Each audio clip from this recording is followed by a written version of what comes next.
അങ്ങനെ കുറ്റിപ്പുറത്തേക്ക് എത്താണ്. ആ കുറ്റിപ്പുറത്ത് എത്തിയപ്പോഴത്തേക്കും നമ്മുടെ നാഷണൽ ഹൈവേ 66-ൻ്റെ പണികളുടെ കാഴ്ചകൾ, വലിയ ഫ്ലൈ ഓവറുകളുടെ തൊട്ട് താഴെ കൂടെ 6 ലൈനിൽ നാഷണൽ ഹൈവേ 66 പോകുന്നു. അതും നമ്മുടെ നിള നദിയെ ക്രോസ് ചെയ്തുകൊണ്ട്. എത്ര മനോഹരമായിട്ടുള്ളൊരു കാഴ്ചയെന്ന് നോക്കി. ഇതാണ് നിലയിലെ ആ പഴയ കുറ്റിപ്പുറം പാലം. അവിടുത്തെ ബ്ലോക്കും കാര്യങ്ങളുടെയൊക്കെ കഥകൾ ഇനി പഴങ്കഥയാവുകയാണ്. അപ്പോൾ നിലയുടെ മനോഹരമായിട്ടുള്ള കാഴ്ചകളുണ്ട്. പാസ് ചെയ്ത് പോകുന്ന കുറേ ബസ്സുകളുടെ കാഴ്ചകൾ. താഴത്തേക്ക് നോക്കുമ്പോഴത്തേക്കും നമ്മുടെ നിലകൾ ഒരുപാട് ചരിത്രമൊഴുകുന്ന ആ നിളാ നദിയുടെ കാഴ്ചകളാണ്. അതിൻ്റെ ഇങ്ങേ സൈഡിലെ ഫ്ലൈ ഓവറിൻ്റെ മനോഹരമായിട്ടുള്ള കാഴ്ചകളുണ്ട്. അപ്പോൾ അങ്ങനെ അടിപൊളിയായിട്ടുള്ള കാഴ്ചകളൊക്കെ കണ്ടത് കുറ്റിപ്പുറം ബസ് സ്റ്റാൻഡിലേക്ക് എത്തിക്കൊണ്ടിരിക്കുകയാണ്. കുറ്റിപ്പുറം ടൗണിൻ്റെ കാഴ്ചകളിലേക്കാണ്. കുറ്റിപ്പുറം അത്ര വലിയ ടൗണൊന്നും അല്ല എന്ന് എനിക്ക് തോന്നുന്നു.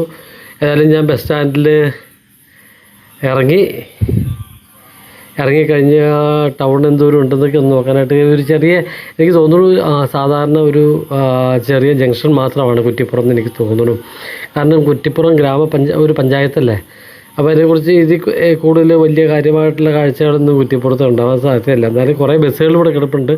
അതിൽ എനിക്ക് പോകേണ്ടത് തിരുനാവായ്ക്കാണ്. നവാമൂന്നിൻ്റെ അടുത്തുനിന്ന് പോകണം. അപ്പോൾ അങ്ങനെയുള്ള കാര്യങ്ങളൊക്കെ ഉണ്ട്. ഏതായാലും കുറ്റിപ്പുറത്തെ കുറച്ച് കാഴ്ചകളും കൂടെ കണ്ടു കഴിഞ്ഞിട്ട്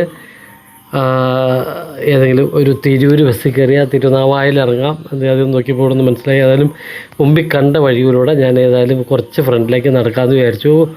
നടക്കുമ്പോൾ അവിടെ 1-2 സ്കൂളിൻ്റെയൊക്കെ പേര് ഒരു ഗവൺമെൻറ് ഗേൾസോ അങ്ങനെ എന്തോ എഴുതി വെച്ചിട്ടുണ്ട്. ഏതായാലും ആ ഒരു വഴിയിലൂടെ ഞാൻ ഫ്രണ്ടിലേക്ക് സ്വല്പം അങ്ങോട്ട് നടക്കുവാണ്. ഇപ്പോൾ ഇവിടുത്തെ കാഴ്ചകൾ എന്തൊക്കെയാണെന്ന് കാണണമല്ലോ. ഏതായാലും അപ്പോൾ അങ്ങോട്ട് ചെല്ലുമ്പോഴത്തേക്കുള്ള ആ ഒരു കാഴ്ചകൾ തൊട്ട് മുമ്പിൽ നിളയുടെ ഒരു മനോഹരമായിട്ടുള്ള കാഴ്ചയാണ്. അപ്പോൾ നിള ഏതായാലും ഭാരതപ്പുഴ കണ്ടതോടുകൂടി ഞാൻ എൻ്റെ അരികത്തേക്കൊന്ന് പോയി കുറച്ച് വീഡിയോസ് എടുക്കാം എന്ന് വിചാരിച്ചു. കാരണം ഒരുപാട് ചരിത്രമൊഴുകുന്ന, ഏകദേശം ഇവിടെ തന്നെ കുറ്റിപ്പുറത്ത് വരുമ്പോൾ തന്നെ ഏകദേശം ഒരു 1/2 കിലോമീറ്റർ 3/4 കിലോമീറ്ററോളം വീതിയിൽ ഒഴുകുന്ന ആ പുഴയുടെ കാഴ്ചകളാണ്. ഞങ്ങളൊക്കെ പഠിക്കുന്ന കാലത്ത് ഈ കേരളത്തിലെ ഏറ്റവും വലിയ നദി എന്നുള്ളത് ഭാരതപ്പുഴയായിരുന്നു. പക്ഷേ അത് കഴിഞ്ഞാണ് പെരിയാറെന്ന് വന്നത്. അതെന്തുകൊണ്ടാണെന്ന് എനിക്ക് ഇതുവരെ മനസ്സിലായിട്ടില്ല കേട്ടോ. ഏതായാലും അങ്ങേക്കര ഏകദേശം 1 കിലോമീറ്ററോളം അപ്പുറയാണ്.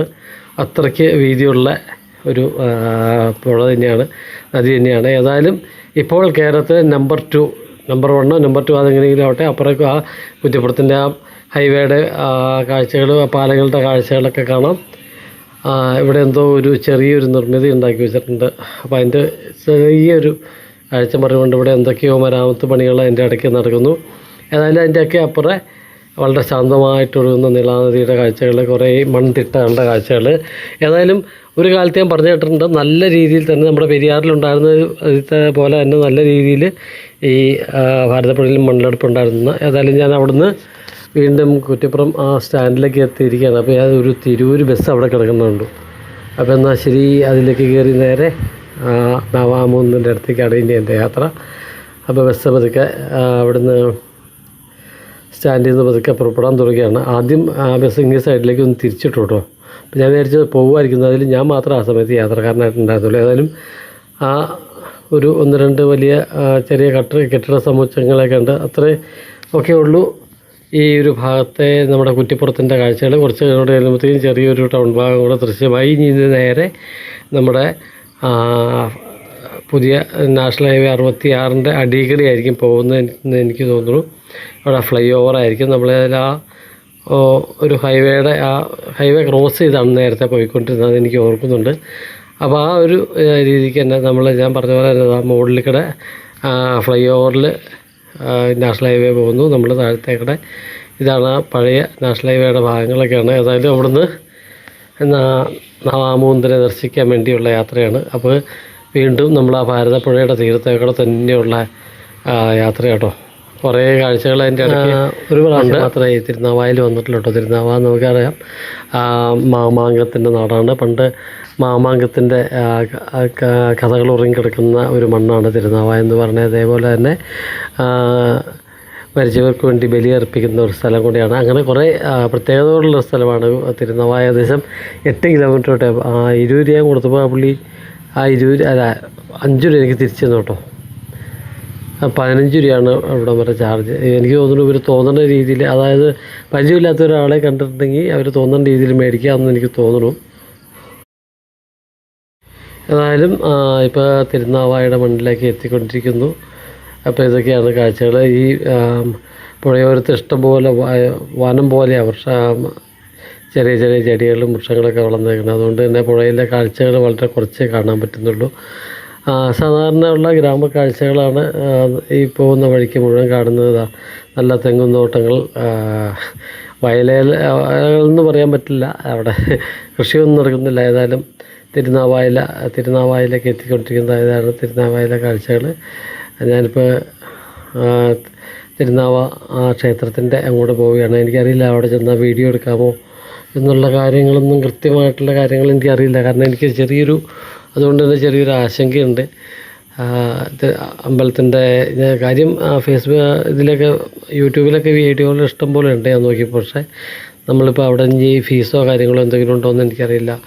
അപ്പോൾ ഒരു സ്വല്പം കൂടെ ഞങ്ങൾ ഫ്രണ്ടിലേക്ക് നടന്നിട്ടുണ്ടെങ്കിൽ ഇടത്തോട്ടൊരു വഴിയുണ്ട്. ഇത് ഈ റൈറ്റിലേക്ക് പോണ ആ റോഡ് പുത്തനത്താണിക്ക് പോണ റോഡാണ്. അപ്പോൾ പുത്തനത്താണി ഇന്ന് എൻ്റെ ഒരു